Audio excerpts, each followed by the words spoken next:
ఆయన గోడ కత్తిచ్చి వస్తారా? ఒకసారి తెలంగాణ విఠల్ గారు ఒపీనియన్ కనుక్కుందాం. చాలాసేపు జైన్ అయ్యి. తెలంగాణ విఠల్ గారు నమస్కారం సార్, బాగున్నారా? బాగున్నాను. ఏమనుకుంటారు లాస్ట్ 10 రోజులుగా జరుగుతున్న పరిణామాలు హరీష్ రావు నుంచి మొదలు పెడితే ఇవాళ వరకు? సార్ ఇప్పుడు మా శరత్ అన్న లీగల్ పాయింట్స్ చెప్తున్నారు. శరత్ సార్, మా కాల్లో సుజాత అక్క, ఇంకో మేడం ఎవరు, సుమిత్ర. నమస్కారం అండి. జీటీవీ వేదికగా ఒక జర్నలిస్ట్ గా మా ఇస్మాయిల్ అన్న కూడా కనబడుతున్నారు. ఇంకోసారి ఎవరన్నా అన్న, ఇప్పుడు భరత్ గారు, మీ ద్వారా ఒక జర్నలిస్ట్ గా, తెలంగాణ ఉద్యమకారుడుగా కొన్ని విషయాలు మీ దృష్టికి తీసుకెదలుచుకుంటున్నా. నేను ఏ రాజకీయ పార్టీతో డిస్కస్ చేయడానికి రాలేదు, ఇక్కడ ఎవరి మీద ఆరోపణలు చేయడానికి రాలేదు. ఒక వాస్తవాలు కొన్ని ప్రజలకు తెలియజేయాలని మీ ద్వారా.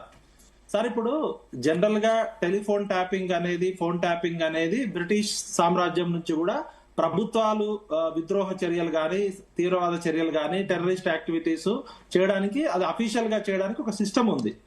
ఇప్పుడు మన భరత్ గారు వినపడుతుందా? వినపడుతుంది, చెప్పండి. ఇప్పుడు coming to the Congress government వచ్చినాక జరిగిన అరెస్టులు చూస్తే, ఫస్ట్ తిరుపతన్న అని, తిరుపతన్న యాదవ్ అని ఒక ఏసీపీని అరెస్ట్ చేశారు. తర్వాత భుజంగరావు గారిని అరెస్ట్ చేశారు. తర్వాత ప్రణీత్ రావు గారిని అరెస్ట్ చేశారు. శ్రావణ్ రావు గారిని అరెస్ట్ చేశారు. ఈ రాధాకిషన్ రావు గారిని కూడా అరెస్ట్ చేశారు. వీళ్ళంతా ఎవరంటే కింద స్థాయి ఏసీపీ లెవెల్ వ్యక్తులు, డిఎస్పీ లెవెల్ వ్యక్తులు. రాధాకిషన్ రావు అనే ఒక retired police officer task force వరకు వచ్చింది. మరి వీళ్ళ బాసులు ఎవరంటే ప్రభాకర్ రావు గారు రిటైర్ అయినాక కూడా కేసీఆర్ గారు ఆయనకి ప్రమోషన్లు ఇచ్చారు. ప్రభాకర్ రావు గారు అమెరికాలో పోయి దాక్కున్నారు. మరి ఆయన నిజంగానే దాక్కున్నారా, హెల్త్ కండిషన్స్ వల్ల వెళ్ళింది అనేది ప్రజలందరి దృష్టిలో ప్రభాకర్ రావు గారి ప్రమేయం ఉంది కాబట్టి ఆయన అమెరికా పారిపోయిందని అందరికీ తెలుసు. అయితే ప్రభాకర్ రావుకి బాస్ ఎవరంటే ఇంటెలిజెన్స్ ఐజీ అప్పటి నవీన్ చంద్ గారు కావచ్చు, శివధర్ రెడ్డి గారు కావచ్చు. ఇంటెలిజెన్స్ ఐజీకి బాస్ ఎవరంటే అప్పటి డీజీపీ మహేందర్ రెడ్డి గారు. మహేందర్ రెడ్డి గారికి బాస్ ఎవరంటే అప్పటి హోమ్ సెక్రటరీ కొన్ని రోజులు గుప్తా గారు ఉన్నారు. గుప్తా సార్, హోమ్ సెక్రటరీ ఎవరుండే? శరత్ గారు గుప్తా గారు ఉండే. అంటే పోలీస్ డిపార్ట్మెంట్ లో ట్యాపింగ్ చేయాలంటే ఒక టెక్నికల్ కమిటీ ఉంటది, ఒక మానిటరింగ్ కమిటీ ఉంటది. ఈ రెండు కమిటీలకి పర్మిషన్ ఇచ్చే కమిటీలో చీఫ్ సెక్రటరీ శాంతాకుమారి గారు ఉంటారు, హోమ్ సెక్రటరీ గుప్తా గారు ఉంటారు, డీజీపీ గారు ఉంటారు, ఐజీ ఇంటెలిజెన్స్ శివధర్ రెడ్డి గారు అయితే శివధర్ రెడ్డి గారు, నవీన్ చంద్ గారు అయితే నవీన్ చంద్ గారు. సబ్జెక్ట్ టు కరెక్షన్ అప్పుడు ఎవరున్నారు? ఈ నలుగురు చాలా మంది ఉన్నారు ఇంటెలిజెన్స్ చీఫ్లు. శివధర్ రెడ్డి గారు 15-16 వరకే ఉన్నారు. ఆ తర్వాత నవీన్ చంద్, ఇంకా చాలా మంది మారుతూ వచ్చారులేండి. అయితే నేనేమంటున్నా అంటే అనిల్ కుమార్ ఉండేది. నేనేమంటున్నా అంటే భరత్ గారు, శరత్ గారు, మీరు క్లారిటీ ఇవ్వాలి. తిరుపతన్నని, భుజంగరావుని, శ్రవణ్ రావుని, ప్రణీత్ రావుని, రాధాకిషన్ రావుని, ప్రభాకర్ రావుని అరెస్ట్ చేసిన సిట్టు బృందము కాంగ్రెస్ పార్టీ ప్రభుత్వము నవీన్ చంద్ గారిని గాని, అనిల్ గారిని గాని, శివధర్ రెడ్డి గారు గాని, మహేందర్ రెడ్డి గారిని గాని, అప్పటి హోమ్ సెక్రటరీ గుప్తా గారు గారిని, చీఫ్ సెక్రటరీ శాంతకుమార్ గారు, వీళ్ళెవ్వరిని చేయకుండా డైరెక్ట్ సీఎం కేసీఆర్, హరీష్ రావు, కేటీఆర్, సంతోష్ రావుని కూడా పిలిపించారు. సార్, నేను కొంచెం విఠల్ గారు మీరు చెప్పిన వాళ్ళందరినీ స్టేట్మెంట్ పిలిచారు. అయితే దీనిలో వీళ్ళందరూ విచారణ పూర్తయింది. మీరు చెప్పిన వాళ్ళందరినీ సార్ ఒక్క క్లారిటీ ఇవ్వండి. మహేందర్ రెడ్డి గారి స్టేట్మెంట్ గానీ, గుప్తా గారి statement, Shanthakumari chief secretary Shanthakumar గారి స్టేట్మెంట్ తీసుకున్నారా సార్? మహేందర్ రెడ్డి స్టేట్మెంట్ తీసుకున్నారు. మహేందర్ రెడ్డి ఏం చెప్పారంటే, డీజీపీకి ఏనాడు కూడా ఇంటెలిజెన్స్ చీఫ్ రిపోర్ట్ చేయలేదు, డైరెక్ట్ గా ముఖ్యమంత్రికి రిపోర్ట్ చేశారు. ఇప్పుడనే కాదు, ఉమ్మడి ఆంధ్రప్రదేశ్ రాష్ట్రం ఉన్నప్పటి నుంచి కూడా ఇదే సంస్కృతి ఉంది. ఎందుకంటే లా అండ్ ఆర్డర్, శాంతి భద్రతలు చీఫ్ మినిస్టర్ దగ్గర ఉంటాయి కాబట్టి డైరెక్ట్ గా ఇంటెలిజెన్స్ చీఫ్ రిపోర్టు చేసేవాళ్ళు. కాబట్టి ఈ కేసులో నాకు సంబంధం లేదని మహేందర్ రెడ్డి స్టేట్మెంట్ ఇచ్చారు. భరత్ గారు మీరు చాలా ముఖ్యమైన విషయం చెప్పారు.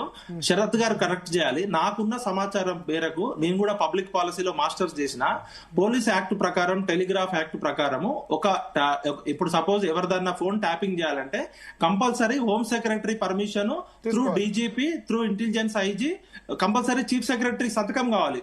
టెక్నికల్ కమిటీలో ఎవరెవరు ఉంటున్నారు, మానిటరింగ్ కమిటీలో ఎవరెవరు ఉంటున్నారు, ఎవరి ఫోను ఎన్ని రోజులు ఎందుకు ట్యాప్ చేయాలనుకుంటున్నారు, ట్యాప్ చేసిన తర్వాత మళ్ళీ ట్యాప్ చేస్తున్నారా లేదా అనేది ప్రతి 1 month కి 2 months కి పర్మిషన్ తీసుకోవాలి. అయితే నేనేమంటున్నా అంటే, అప్పటి టెక్నికల్ కమిటీలో ఎవరున్నారు, అప్పటి మానిటరింగ్ కమిటీలో ఎవరున్నారు అనేది తెలవాలి.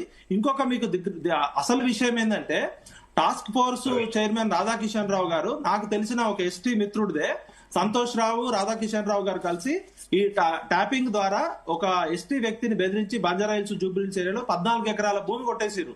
అంటే వీళ్ళు ట్యాపింగ్ దేనికోసం చేసిర్రు? రాజకీయ వ్యవహారాల కోసం చేసిర్రా, వ్యక్తిగత వ్యవహారాల కోసం చేసిర్రా, ప్రతిపక్ష నాయకుల్ని బెదిరించడానికి చేసిర్రా, లేకపోతే సొంత కుటుంబ సభ్యులు? కవిత గారు చెప్పారు, నా భర్తది నా ఫోన్ ట్యాపింగ్ చేసిర్రు, ఇంతకన్నా దుర్మార్గం ఉండదు అంటారు.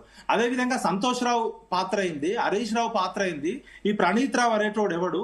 ఎందుకు కాంగ్రెస్ పార్టీ అధికారంలోకి రాగానే ఇమీడియట్ గా ఆయన హార్డ్ డిస్క్లన్నీ కట్టర్లతో, వెల్డింగ్ కట్టర్లతో కట్ చేసి మూసీ నదిలో పడేసిండు. మరి పడేయాల్సిన అవసరం ఇప్పుడు ఓపెన్ గా భరత్ గారు, శరత్ గారు మీరు చెప్పాలి. ప్రణీత్ రావు అనేటోడు రాధాకిషన్ రావు గారి సూచనల మేరకు కాంగ్రెస్ పార్టీ అధికారంలోకి రాగానే మొత్తం మూసీ నదిలో పడేసిర్రు. కొన్నేమో హార్డ్ డిస్కులు తగలబెట్టిర్రు. తగలబెట్టడం చేతకారమని ఇనుప కట్టర్లతో కట్ చేసి సీసీటీవీలు పలగొట్టి ఆ ఆఫీస్ లోకి వెళ్ళి తీసుకొచ్చిన న్యూస్ కాంగ్రెస్ పార్టీ అధికారంలో రాగానే వచ్చింది. మరి శ్రవణ్ రావు, ప్రణీత్ రావు, రాధాకిషన్ రావు, ప్రభాకర్ రావు ఈ నలుగురు డైరెక్ట్ కేసీఆర్ తో చేసిర్రా? వీళ్ళకి ప్యారలల్ గా ఐ న్యూస్ ఆఫీసులో ఒక టీము గవర్నమెంట్ ప్యారలల్ గా గవర్నమెంట్ నడిచింది అనేది మనకు తెలుస్తుంది. పెగాసిస్ అనేది ఇజ్రాయెల్ నుంచి సాఫ్ట్వేర్ గవర్నమెంట్ కొన్నదా? నాకున్న ఇన్ఫర్మేషన్ ఏంటంటే అప్పటి ఎమ్మెల్సీ నవీన్ రావు ఇజ్రాయిల్ నుంచి పెగాసిస్ లాంటి సాఫ్ట్వేర్లు తేవడంలో డబ్బులు పెట్టి కొనుక్కొచ్చి ఐ న్యూస్ ఆఫీస్ లో హరీష్ రావుకి తెలుసు, శ్రవణ్ రావుకి తెలుసు, ప్రవీణ్ రావుకి తెలుసు, సంతోష్ రావుకి తెలుసు. అంటే ఒకవైపు గవర్నమెంట్ ఏజెన్సీతో చేయించాల్సింది గవర్నమెంట్ తో చేయించారు, ఇంకోవైపు వీళ్ళు ప్యారలల్ గవర్నమెంట్ నడిపారు. రాధాకిషన్ రావు, ప్రభాకర్ రావు, ఈ ప్రణీత్ రావు సపోర్ట్ తోటి. మరి ఇప్పుడు కింది స్థాయిలో ఉన్న వ్యక్తుల్ని సిట్ ఇంట్రాగేట్ చేసింది, జైలుకు పంపించింది, వాళ్ళు బెయిల్ మీద వచ్చారు. పై స్థాయిలో ఉన్న నవీన్ చంద్ గారు గాని, అనిల్ గారు గాని, శివధర్ రెడ్డి గారు గాని, మహేందర్ రెడ్డి గారు గాని, శాంతా కుమార్ గారు గాని, గుప్తా గారు గాని, అంటే ఐపీఎస్ ఐఏఎస్ అధికారులు తప్పించుకుంటారు, కిందున్న వాళ్ళు మాత్రం బలవుతారు. అంటే డైరెక్ట్ హరీష్ రావు, కేటీఆర్, కవిత, మన సంతోష్ రావు, కేటీఆర్, హరీష్ రావు వీళ్ళు ముగ్గురే డైరెక్ట్ ట్యాపింగ్ చేశారు పోలీసుల సపోర్ట్ లేకుండా. మహేందర్ రెడ్డి గారు ఆ స్టేట్మెంట్ ఇవ్వడం అంటే డీజీపీ తన పోలీస్ బాస్ తన డిపార్ట్మెంట్ లో ఏం జరుగుతుందో తనకే తెలియదని స్టేట్మెంట్ ఇవ్వడం అంటే ఇంకా అంతకన్నా దారుణమైన వ్యవస్థ ఉండదు. దాని మీద శరత్ గారు, భరత్ గారు మీరు వివరణ ఇవ్వాలి. నేను ఏమంటున్నా అంటే నిన్న సంతోష్ రావు గారిని పిలిచినప్పుడు నాకున్న ఇన్ఫర్మేషన్ కేసీఆర్ గారు పేరేమన్నా చెప్పిండేమో. ఎందుకంటే సంతోష్ రావు తప్పించుకోవడానికి కాంగ్రెస్ పార్టీ ప్రభుత్వానికి 100 కోట్ల రూపాయల లంచం ఆఫర్ చేసిండని ఒక ఆరోపణ పోలీస్ డిపార్ట్మెంట్ లో నాకున్న ఇన్ఫర్మేషన్ ద్వారా వస్తుంది. సంతోష్ రావు అనే వ్యక్తి తన సొంత కుటుంబ సభ్యుల మీద కూడా ఫోన్ ట్యాపింగ్ చేసిండు. హరీష్ రావు రాజకీయంగా వాడుకున్నాడు, వ్యాపారస్తుల్ని బెదిరించడానికి, వ్యక్తిగత జీవితాల్లో ఒక ఆరోపణ చేసేటప్పుడు దానికి ఏదైనా బేసిస్ ఉండాలి కదా, సంతోష్ మీద, హరీష్ రావు మీద. నేనేమంటున్నా అంటే హరీష్ రావు, ఐ న్యూస్, ప్రణీత్ రావు, ఈ టీము ప్రణీత్ రావు కావచ్చు, హరీష్ రావు కావచ్చు, శ్రవణ్ రావు కావచ్చు, నవీన్ రావు కావచ్చు.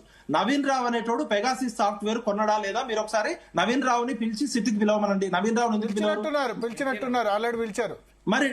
మరి హోమ్ సెక్రటరీ గుప్తా గారి పాత్ర ఏంది? శాంతకుమార్ గారి పాత్ర ఏంది? ఆ టెక్నికల్ కమిటీలో వాళ్ళ స్టేట్మెంట్ కూడా ఇచ్చారు. వాళ్ళు ఏం చెప్పారంటే వీళ్ళు మావోయిస్టుల నెంబర్లను మాకు ఇచ్చారు, మేము అప్రూవ్ చేసామని చెప్పారు. మరి అయితే ఇప్పుడు పిసిసి చీఫ్ మహేష్ కుమార్ గౌడ్ పేరు మహేష్ అని రాశారట. మహేష్ అంటే డాక్టర్ మహేష్ గౌడ్ అంటే మహేష్ అని రాసి ఆయన ట్యాపింగ్ పెట్టేశారు. అదే కదా రఘునందన్ ట్యాపింగ్ చేశారు. బండి సంజయ్ ఈటల రాజేందర్ కూడా ఏదో పేరు మావోయిస్ట్ సింపథైజర్స్ అని పెట్టి ట్యాపింగ్ చేశారు. భరత్ గారు నా పర్సనల్ ఎక్స్పీరియన్స్ చెప్తున్నా. నన్ను టాస్క్ ఫోర్స్ పోలీసులు అరెస్ట్ చేసినప్పుడు కేసీఆర్ ప్రభుత్వంలో నా ఫోన్ లాక్కున్నారు. నన్ను ఒక 50 కిలోమీటర్లు 60 కిలోమీటర్లు అర్ధరాత్రి ఒక 3-4 గంటలు తిప్పి ఎక్కడో పోలీస్ స్టేషన్ లో పెడితే అప్పుడు బండి సంజయ్ గారు ఢిల్లీ నుంచి మా ఇంటికి వచ్చి డీజీపీ గారిని రిక్వెస్ట్ చేసి విఠల్ గారిని వదిలిపెట్టేదాకా నేను ఇక్కడే కూర్చుంటా అంటే అర్ధరాత్రి 2 గంటలకి నన్ను వదిలిపెట్టారు. తెల్లవారుజాము 4 గంటలకి ఇంటికి తీసుకొచ్చారు. అప్పుడు నా ఫోన్ లాక్ చేసి ఉంది, పాస్వర్డ్ ఉంది, నా ఫేస్ ఐడి ఉంది. నా ఫోన్ ఓపెన్ చేసి ఇచ్చారు సార్ నాకు. నేను ఒక పోలీస్ ఆఫీసర్ అడిగితే, సార్ ఎంత టెక్నాలజీ ఫోన్ ఉన్నా కూడా మేము ఓపెన్ చేయగల సాఫ్ట్వేర్ ఉంది, మీరు చైనా డబ్బా ఫోన్లు వాడుకోండి అని ఉచిత సలహా ఇచ్చారు. అంటే ఫోన్లు ట్యాపింగ్ యాపిల్ ఫోన్, నా పాస్వర్డ్ ఉంది, నా పాస్ ఐడి. వాళ్ళు ఏం చెప్తారంటే మైక్రోఫోన్ మేము మీ ఫోన్ ఏం ట్యాప్ చేయము, డైరెక్ట్ మీ ఫోన్ స్పీకర్ ని ట్యాప్ చేస్తామని చెప్పారు. ఆఫ్ ద రికార్డ్ నాకు ఫ్రెండ్ పోలీస్ డిపార్ట్మెంట్ లో ఉన్న ఫ్రెండ్స్ చెప్పారు. నాది యాపిల్ ఫోన్, నాకు ఫేస్ ఐడి ఉంటది, పాస్వర్డ్ ఉంటది. అంటే ఎలాంటి ఫోన్ అయినా ట్యాప్ చేసే ఉందని నా పర్సనల్ అనుభవం. నేను వ్యక్తిగతంగా చెప్తున్నా, ఎవరి మీద చెప్పట్లేదు, నా అనుభవంతో చెప్తున్నా. ఇప్పుడు నేనేమన్నా అంటే నేను ఓపెన్ గా టీవీలోనే అందరిని చెప్తా, నాకేం ప్రాబ్లం లేదు. ఒక నిమిషం అమ్మా. భరత్ గారు ఇక్కడ ఏమైందంటే ఒక్క నిమిషం అక్క, ఒక్క నిమిషం నా ఫ్లో మిస్ అయితే మళ్ళీ ఇంపార్టెంట్ పాయింట్స్ మిస్ అవుతుంది. భరత్ గారు, ఇక్కడ సంతోష్ రావు అనేటోడు, నవీన్ రావు అనేటోడు, ప్రణీత్ రావు అనేటోడు, రాధాకిషన్ రావు అనేటోళ్ళు డీజీపీ మహేందర్ రెడ్డి గారికి తెలవకుండా చేసిరంటే మనము మహేందర్ రెడ్డి గారు ఫస్ట్ అసలు ఆ డీజీపీ పోస్ట్ లో అసమర్థుడు అని ఆయన ఒప్పుకున్నట్టు ఒప్పుకోవాలి. ఇంకొకటి హోమ్ సెక్రటరీ, ఇది రాజ్యాంగబద్ధ సంస్థ, ఇది రాజరికం కాదు కదా. కేసీఆర్ గుంపో లేకపోతే హరీష్ రావు గుంపో సంతోష్ రావు గుంపో భరత్ గారు ఇది వ్యక్తిగతంగా చేయడం కాదు కదా. ఇది రాజ్యాంగబద్ధంగా ఒక డీజీపీ తనకి తెలియకుండా తన డిపార్ట్మెంట్ లో ప్యారలల్ గవర్నెన్స్ నడిచిందంటే మరి మహేందర్ రెడ్డి గారు కూడా శిక్షార్హుడే. ఆయన ఇంటెలిజెన్స్ ఐజీగా చేసిండు, సిటీ పోలీస్ కమిషనర్ గా చేసిండు, ఒక డీజీపీగా చేసి టీజీపీఎస్సీ చైర్మన్ గా చేసి నాకు తెలియకుండానే నన్ను డమ్మీ చేసిరని ఆయన స్టేట్మెంట్ ఇస్తే మరి అధికారంలో ఉన్నప్పుడు ఆయనలో ఎన్ని కుంభకోణాలు జరిగినాయి ఆయన చెప్పాలి. ఇప్పుడు ఇది ఒకటి మన దృష్టికి వచ్చింది, మరి రాకుండా టీజీపీఎస్ లో ఎన్ని చేసిర్రు, ఇంకా ఎన్ని స్కాములు ఎన్ని చేసిర్రు అంటే రాజ్యాంగబద్ధమైన వ్యవస్థ జరగలేదు. ఇక్కడ ఈవెన్ సంతోష్ రావు తన కుటుంబ సభ్యుల మీద కూడా అనుమానం కోసం చేసిండని ఆరోపణలు వస్తున్నాయి. కవిత గారి భర్త మీద చేసిండని ఆరోపణలు వస్తున్నాయి. అంటే వీళ్ళు ఫోన్ ట్యాపింగ్ అనేది రాజద్రోహానికి, టెర్రరిస్టులకి, నక్సలైట్లకు వాడాల్సింది వ్యాపారస్తులను బెదిరించడానికి, హీరోయిన్ల వ్యక్తిగత జీవితాల్లోకి అడగడానికి, కుటుంబంలో ఈవెన్ రేవంత్ రెడ్డి గారి హీరోయిన్ల విషయానికి వస్తే భరత్ గారు